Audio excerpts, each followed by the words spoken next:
Your substitute teacher today. I'm Professor Tom Horton from the Computer Science Department. I'm one of Professor Bloomfield's colleagues, and he is out of the town today. I think he's in, excuse me a second.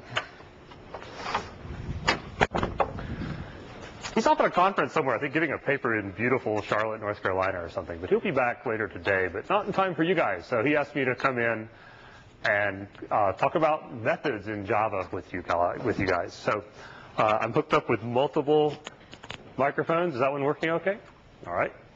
And I might even have a working clicker system. We'll see how it goes. But the slides I'm going to go over and the examples I'm going to use are the same ones that are on the website. So you shouldn't have any problem getting stuff like you normally do. And he wanted me to start off by showing you this. You guys have done a homework assignment where you've used flow charts, and so he tells me this is one they've done before about how to become how to get a career in IT. So see if it rings any bells. I particularly like the box that says, "Do you want to play with nuclear weapons?" Yet, actually. It's not "do you want to," but have you reached that point yet? So the endpoints are you could become a defense contractor or a danger to the public, but not both, a coder, or something else. All right? Well, so this is a bit of humor, but he uses this as an example for showing an important factor. And so let's look at that next. You guys, I think, have done this where he's given you a flow chart and shown you how to do some if-then-else statements to sort of make some complex decisions and do something. And so you could look at this, the thing I had on the last slide, and write it like this. And he's going to modify it very slightly. The green pass are the things when you answer yes. And the slight modification is he adds that right there just to sort of make a point. What's interesting here is that there are two ways of getting to this little bit of logic that's shown in the yellow box. It might not be obvious right away, but if you say no to being a sysadmin, you come to there. If you had said yes to that and then said no to hating people, you would have also gotten to that same bit of code there. And so in the picture, this looks fairly harmless. It doesn't look like there's anything that we could learn from having that. But if you coded it out, it might look something like this, something horribly like this. Boy, let's have a look. There's lots of questions. We're asking the user for certain terms. But the thing we want you to notice is that there is this duplicate code here that's marked by the yellow boxes. Both of these, everything in the yellow box is absolutely identical. It just occurs more than one place in this convoluted if-then-else statement. And so we've ended up typing the same code again, or maybe we've cut and pasted the same code again. But this is a bad idea. And so what you'd really like to do is take that common piece of code, separate it out, and put it into something that can be invoked in multiple places through just one line. What we're really saying is take that code out and make it its own method. And so you've been using methods on objects for a long time in Java, from the very beginning probably. But the idea here is one important aspect of a method, that it should contain code that's repeated. So let's go back a second. I didn't really talk about this for a second. This is exactly what we had on the previous slide, but everything in the yellow box has been replaced with a one-liner, do bottom part of flowchart, which, by the way, is a horrible name. You would never, ever, ever name a method that way, all right? But hey, this is a teaching example. What would that exciting method, do bottom part of flowchart, look like? Well, first of all, inside the method is exactly, from this if statement down to there, is exactly what we saw before. Let me back up a couple of slides. So notice it starts with if extractor ask user q underscore wnt, and it ends with a println that says something about starting over. Same thing right there. Okay? So the code's been moved out, but it's been, if you want to think of it this way, wrapped inside the Java syntax that lets us create a new method. And this also will be kind of familiar to you because you've seen the main method declared, again, from your very first program. So the body of the method goes in curly brackets. Surprise, surprise. The name of the method is right there. And we'll talk about the rest of this. We'll talk about the public static void and the parentheses and all of that. We will get to it. So here's a summary of what we did. Common set of code. We wrote it once. Used it twice here. But if our program was larger and we needed to sort of add another page to that wacky flowchart, and it had this same kind of behavior, we could reuse this multiple times. So this doesn't seem like a real benefit because it was only 7 lines of code, right? We could have maybe typed that again. And, you know, in modern ages, we don't type. We cut and paste. So you could have cut and pasted it again. But you really don't want to do that. For one thing, later on, this could be a very large amount of code. But we'll talk about advantages of doing this technique of refactoring in the next slide. But that's what this is called. When you take a bit of common code, split it out, and make it its own method, people call it refactoring. Sometimes they call it factoring. Sometimes they call it extracting a method from a larger piece of code. It has a couple of names, but this notion of making something its own method is a really important part of writing good small programs and even much larger programs. So we would say that's a very basic but important principle of software engineering as far as we're teaching it to you here in cs101. All right. Before we talk about the pros of this, let me back up a sec. Anything you want to ask about what you see here on the screen? I know it's a huge class, and there's lots of you, and some of you are way in the back. Some of you sitting on the floor. Hello, back row. Anything you want to ask?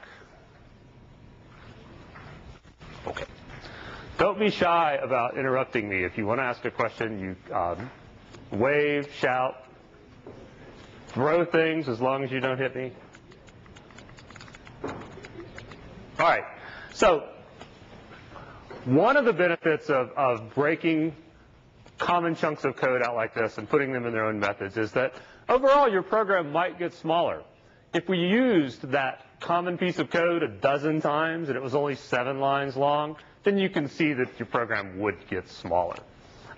If we only reused it twice, maybe it's not really much of a trade-off there. But there are other benefits that are really more important, to be honest to you.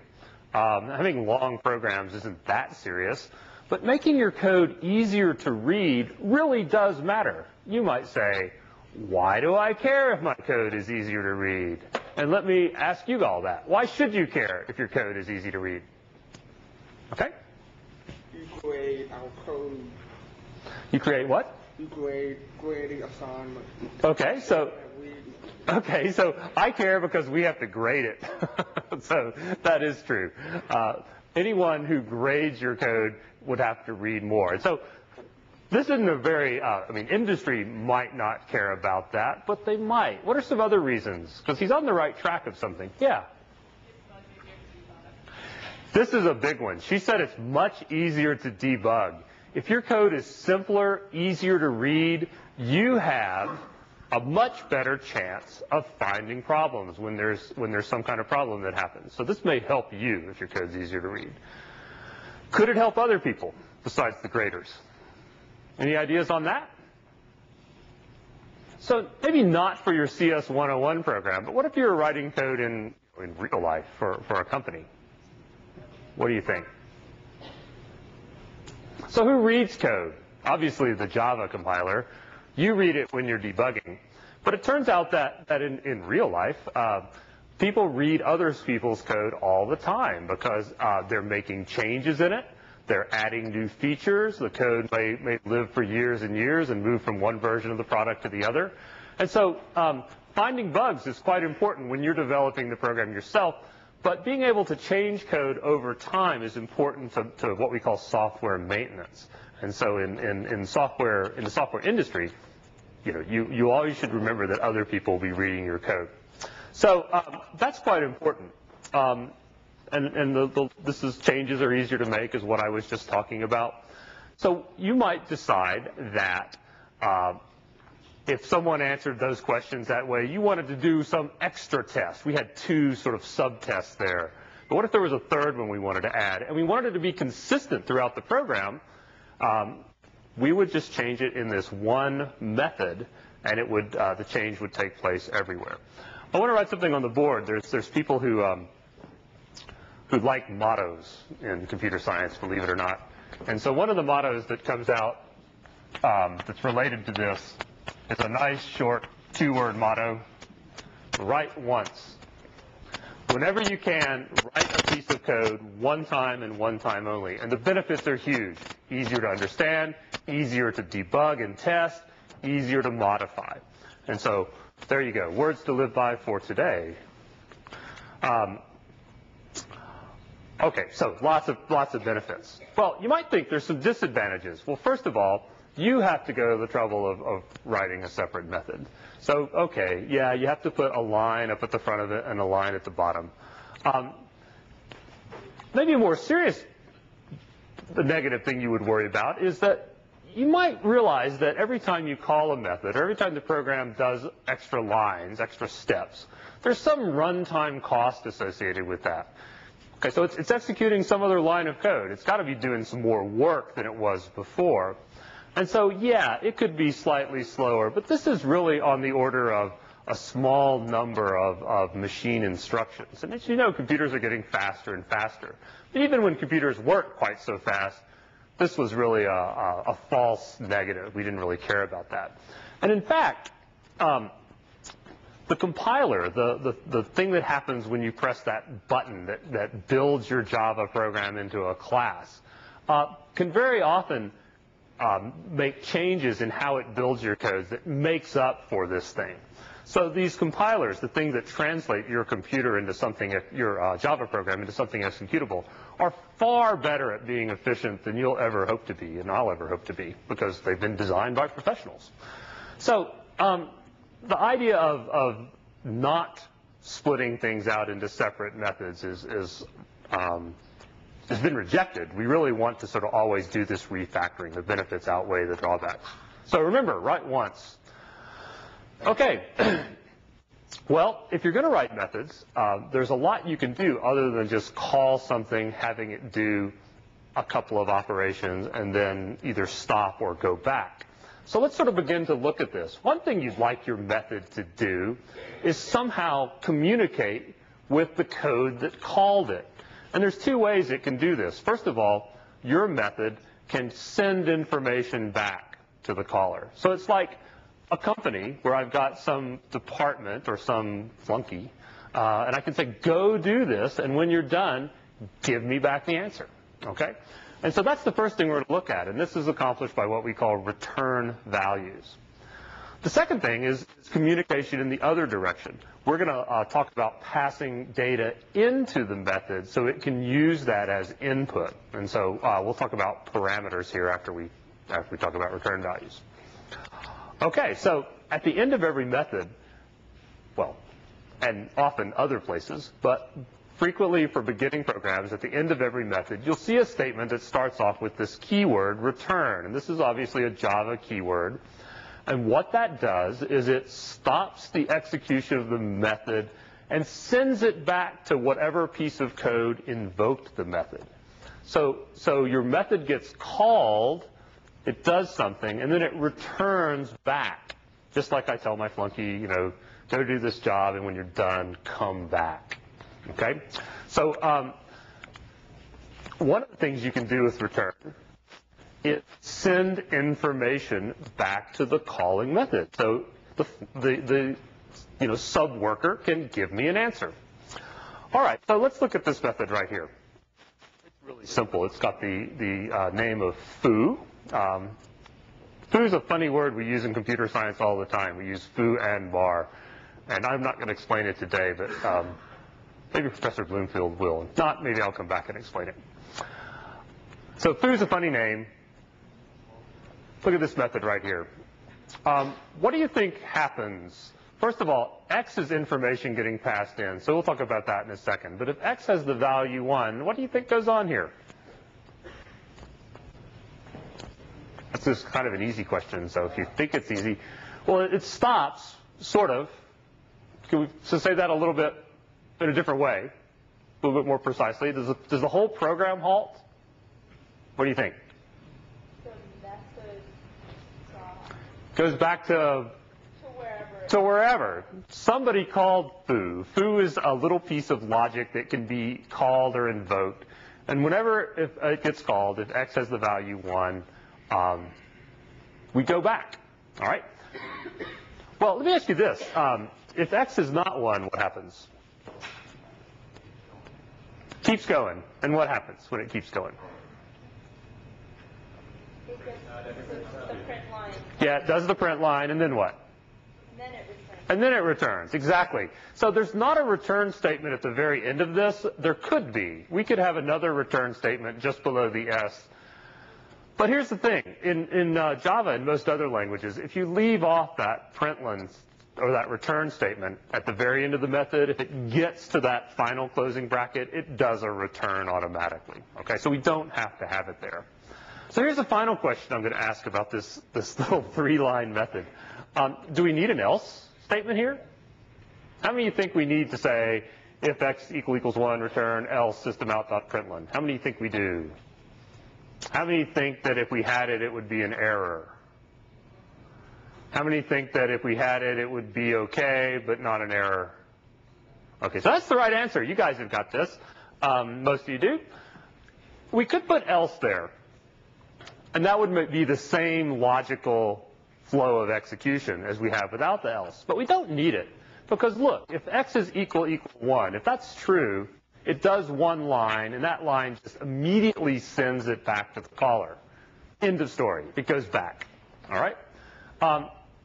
So we don't need the else there, because if it's true, it does that one line, and that's it. The else is kind of superfluous in this case. And so some people would put the else in there because they think it makes the program easier to read, but lots of experienced programmers would leave it out. They would just say, this if statement returns, and that's the end of the story. We'll just carry on assuming that that was false. Okay. You guys said that. What's on the last bullet item? All right, well, we still didn't return a value, so that wasn't very exciting. You've seen return values before. If you've done any of the math functions like sine or square root or cosine or any of the other things, you might have seen code like this where we'd say, you know, double angle sine equals math.sine, and we pass some information in. We still haven't talked about that yet, but you've seen that before. Sine has to somehow calculate some value through magic or whatever sine uses to calculate sines, and then say, okay, I got the answer, and I got to report back to my boss, whoever invoked me, that the answer is, I don't know, 57. You've seen methods like this, maybe in a game program. What? Program that does this semester? Okay, good. I was shocked to hear the examiners doing that. But you might be playing blackjack, and you might be asking a card object for some kind of value, or a hand object, or a deck object. Say, give me some.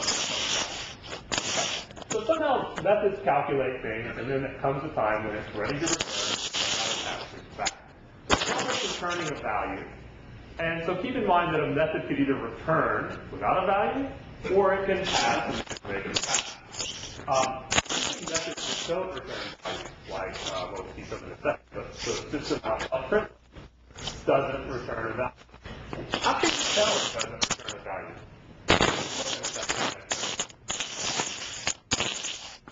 I claim it doesn't, but you might say, well, it does. Is there an easy way to tell if I look at some piece of code, like if I have a method called foo and I pass it 3, and I have another method called bar and I pass it 7. Is it pretty easy to tell which returns a value? Yeah, but when it returns a value that's often used somehow. That's often assigned to another variable, like whatever bar returns gets gets stored in Y. It doesn't pass a value. These methods are often sort of kind of standalone. They're just called on their own to do something. But the information doesn't sort of become part of something else.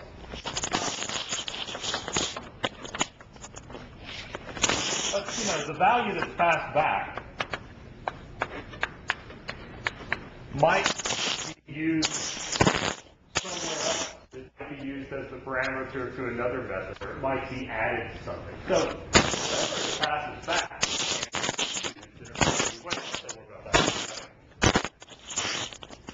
so, how do you declare that something passes a method? First line where you declare a method. So here we say public static returns a value, which that is called. Returns a value has a return type, and it's the first keyword right before the name of the method. In this case, int. So return the value returns an int. Oh, by the way, static. But that int tells you what kind of data is returned. That's the type of it. That's the data type it returns, but exactly what value is it going to return? Well, this very, very, very, very, very simple method returns 1 all the time. It's pretty boring, really. Share the all right. So you can see that the way you actually return a value is to put an expression between the keyword return and the semicolon. And what can go there is any legal Java expression.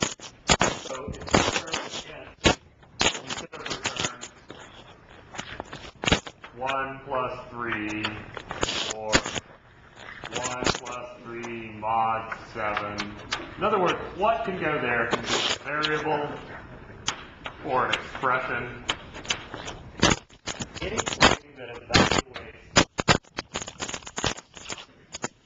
Anything that evaluates to an int is legal there for the return value. So it doesn't have to be a constant. It doesn't have to be a single variable. It can be something like, x plus 3% 7, as long as that turns into an int. So here's another one called also returns a value that is only different from the previous one because it returns a double. And so it's declared to return a double right there. And you can see the value it's returning is of type double. Hey, what do you think happens if I put return 1 right there instead of return 1.0? Yeah, she said maybe it gets cast as a double, gets converted to a double before the return happens. And that's exactly right. So Java will convert types just like it normally does. If I had said double x equals 1, it would have turned that 1 into the double value 1.0 before it stored it into the variable x. Okay, so this is my class, methods 2. I've got 2 little methods here, and I'm going to put my usual main method here, which we'll talk about. And so the first thing I might do in my main method is say, all right, let's get returns a value, whatever that evaluates to, tell me, and store it in value 1. If we print that out, what's it going to print? 1. If we call also returns a value and store that into value 2, what's it going to print? Do you want me to run this? No. What's it return? Does it also return 1? Or print 1? 1.0. Yeah, it's going to return the double value and return that. And you can notice then that the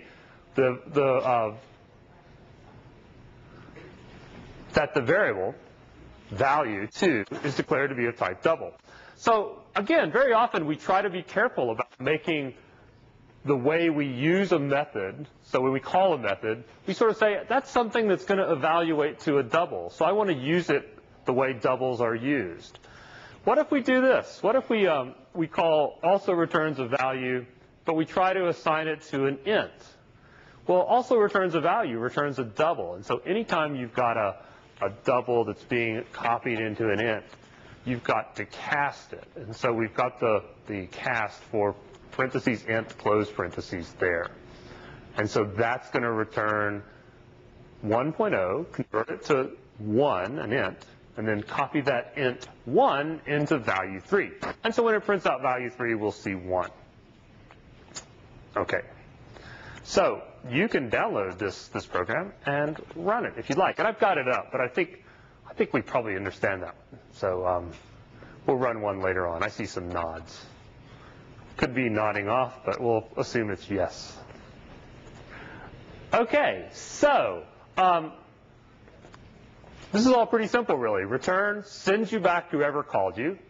Optionally, if your method is declared in a way so that it has a return type, then your return statement should pass back a value. And as I said on the board a second ago, could be a constant, could be a variable, could be some kind of expression. And so that's what gets passed back. All right, hang on a sec. I am not convinced clickers are working.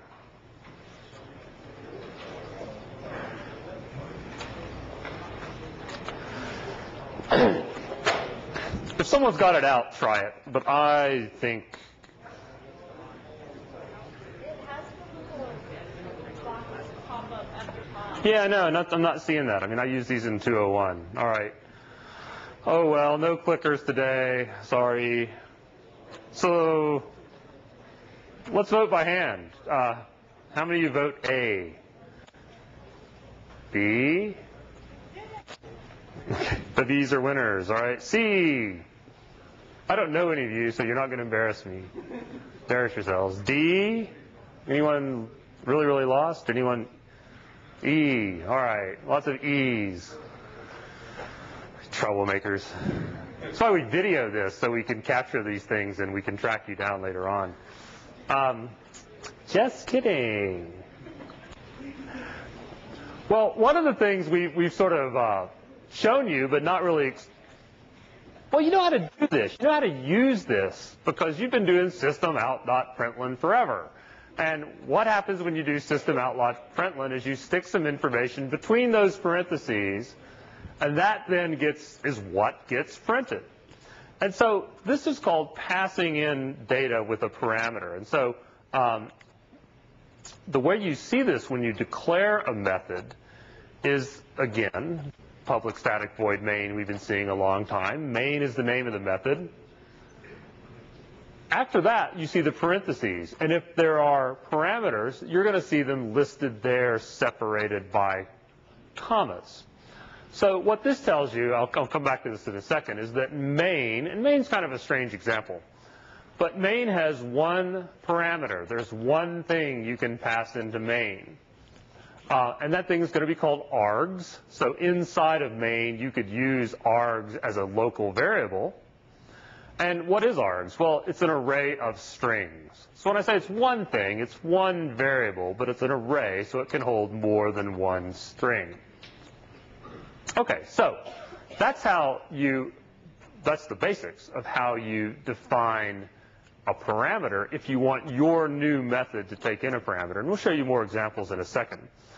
I don't think I said, and I can't remember if it's coming next in the slides or not, but there's a special return type called void. Do you know what that is? Has that been explained? Well, let me explain it now. I wasn't sure. I think maybe I skipped over it in the slides. You might want a method, I started to explain it actually, like this method foo. Remember in systemout.println, I said that they don't return a value. So you would just have a return in there. And we call them in a way so that nothing gets passed back and used and they don't get used in an expression. Well, these are methods then that don't return a value. They just get called and they finish, but they don't return any information back. And so to tell Java this, you put a special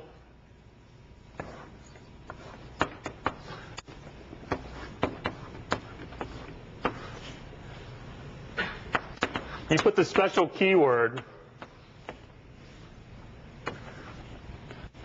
void right in front of the method name to say, this is a method, you can call it, but it's not passing anything back. It doesn't have a return type. So that's all void means here.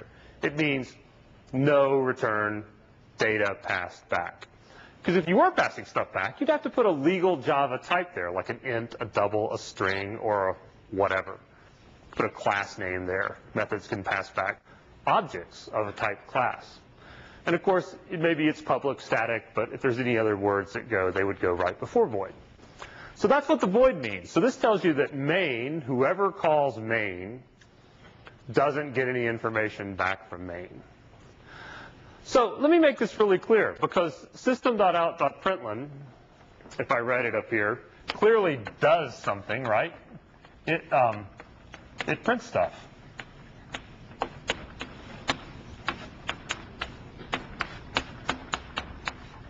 Okay? So when you run that piece of code, it's going to print hi. Hi is going to appear on your console. You're going to see output. But it doesn't pass any information back to whomever called it. So if there's code that called system.out.println, it doesn't get a copy of hi. It passed it in, so it probably doesn't need it.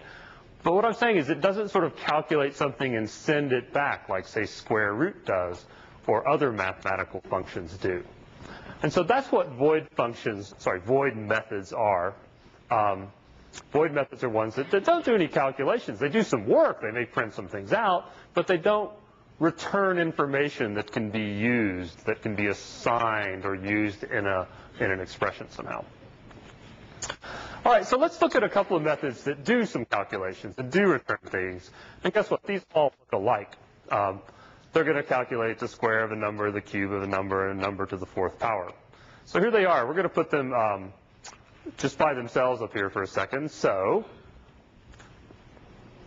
square is the name of the method. We'll make it return an int. It's going to take a parameter that's going to be an int. Let's look at the other two really quick. They're not very different.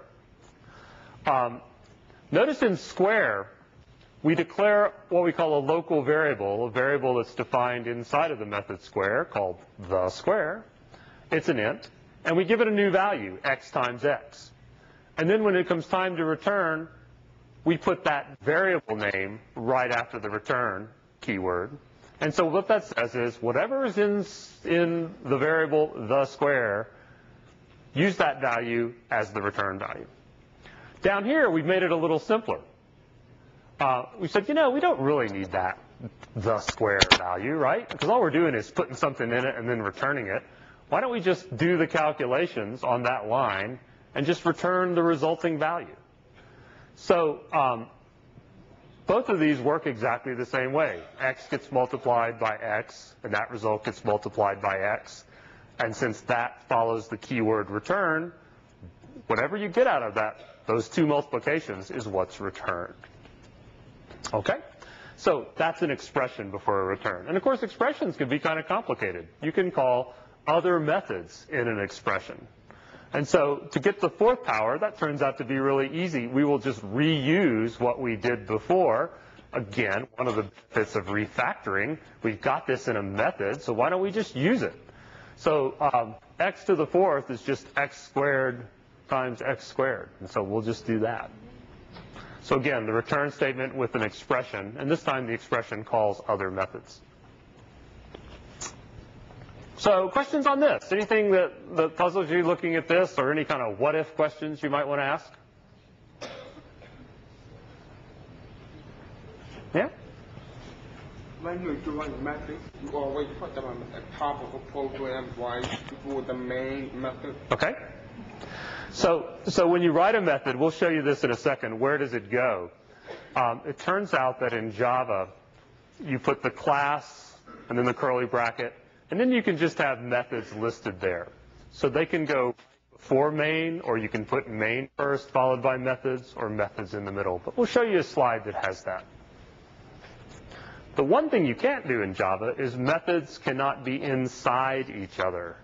Each method has to be on its own. So it's a class with methods inside the class, but no methods within methods.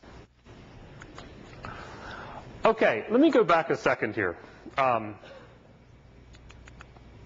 Just to make sure we're on this data coming in. What this means is that inside the method, we want to access some data that's being sent to us. So I'll change this to be square. I'm going to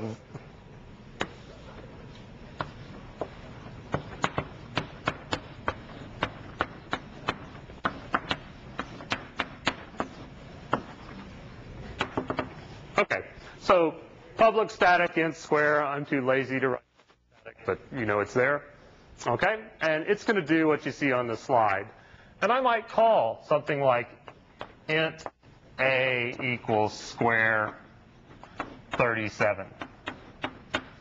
And then I might do a equals square of a.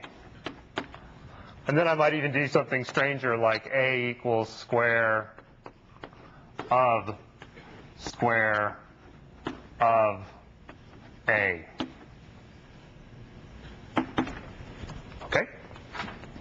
Hope you can read that in the back. But the first line says int a equals square of 37. So what's going on here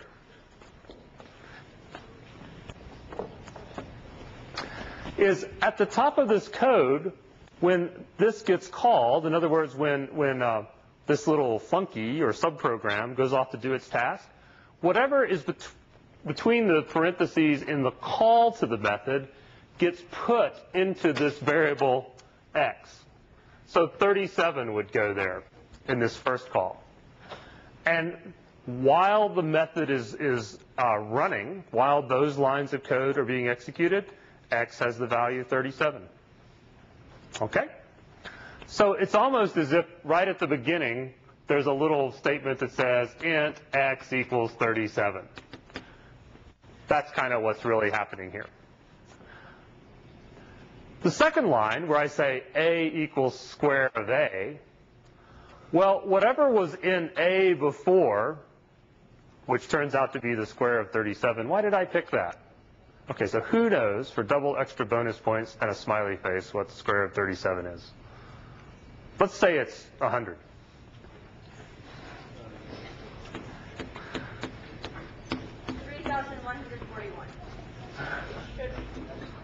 Thank you. Yes! Awesome. All right, well, I'm writing it down. I don't care if it's right or not. I think it's a better estimate than 100, don't you? Okay. Oh, is it? All right. It is pi day. Yay. Wow. Cosmic, huh? Okay. So the next time we call it right here, we pass in a. But what are we really passing in? We're really passing in whatever a evaluates to. If I said int b equals a, that says look inside of a and see what's there and use that, store that data that's in a into b. And that's what's going on here. When we call it now, 3,141, if that's really the answer, is getting passed into the method, assigned to the value x, and while it's being executed, that's there. So you can really think of your parameters, because that's what these are called, the parameters as being like local variables that get initialized with whatever's being passed in here. So what's going on in this third line? Well, square gets called once, and a gets passed in, and we're not going to square 3141 again. But whatever that is then assigned to x. And so the method gets called twice, which seems kind of funky, but it's okay. But each time, the first time it's getting called, whatever the old value of a gets assigned to x. And the second time it's called, the square of that is what gets assigned to x. So, parameters then are declared up at the top. You can have more than one, like I said, with commas separating them. And whatever values are passed in are assigned to those variables. So here's a method with that returns an int that takes two parameters, one called which, one called value. Both of them happen to be ints. And it does some odd sort of logic, which we don't even want to try to understand because, hey, it's an example on a slide in a course, right? I don't think it really does anything useful. Although what you see here is a pretty common kind of pattern. Excuse me. Notice there's an if, then else. If something's true, do else. If something else is true, do something else. Finally, if none of those first two are true, do a third thing. And notice that each part of this has a return statement. And each return statement returns some integer value. The first one squares the value. The third one cubes the value. If it's not 1, if it's not 2, it returns 0. So kind of strange logic, but I guess if we needed this, it would do the trick. But again, notice that return isn't just at the end of the method. In effect, there are 3 cases that this method takes care of, depending on the which variable. The which kind of controls the logic inside the method. The value parameter is the data coming in that's actually used in the calculations. So this example, as simple as it is, illustrates something that's pretty common with parameter passing. Sometimes we send data in to be used for calculations. Other times we send in something that tells us what to do, okay? It's more common to pass in the data, and in fact, but this is not that unusual. So see how the which field is being used. It's either 1, 2, or something else, and that controls the actual internal behavior of this method called square or cube. All right, finally, let's tell you something about main.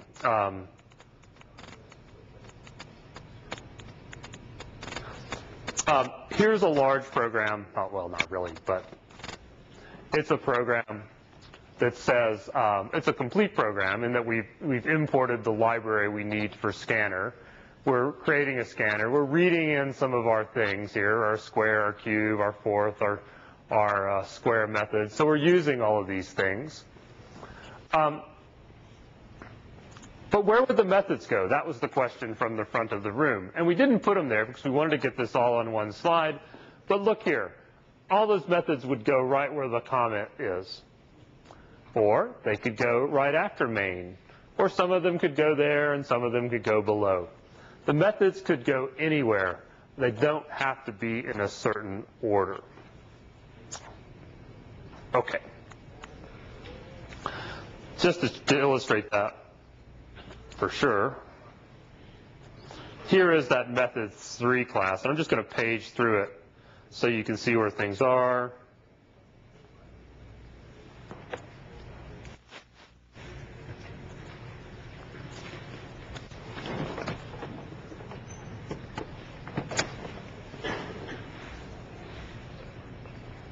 I plugged in my computer, but apparently not. Okay.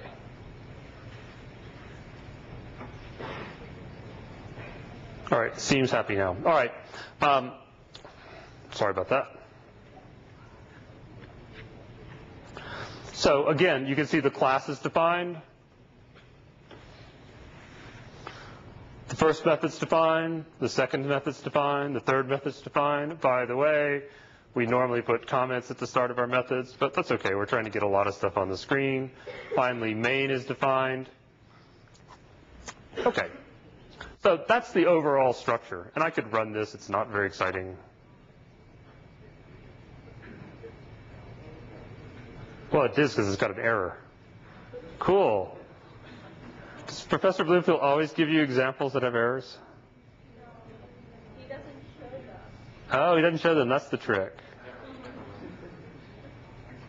This is actually a good error. You can't read it probably, but it says cannot find variable square. And it says it's at line, that line. Hang on, that's sure, there's square, but square's up at the top. What's wrong here? Okay, so lots of you said the square, and that's a reasonable answer.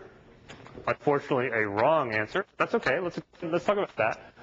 The square is a variable, and we haven't gotten to this yet. So don't feel horrible.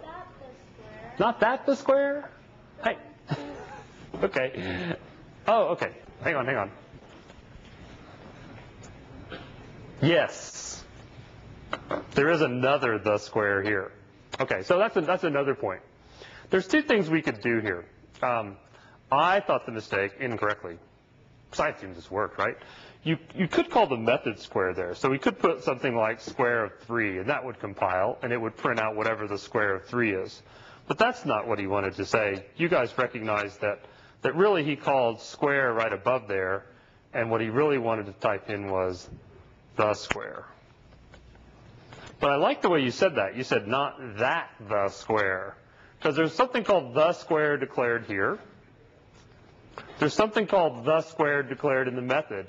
And they're not the same thing. Variables declared inside your methods can have the same names as variables declared someplace else. They're different. Okay? So all variables declared inside a method are what we call local to that method. Okay, so we believe this will work. Well, I believe the first would work, but what did I know? Okay, so the square is 9, the cube is 27, the fourth power is 81. All right.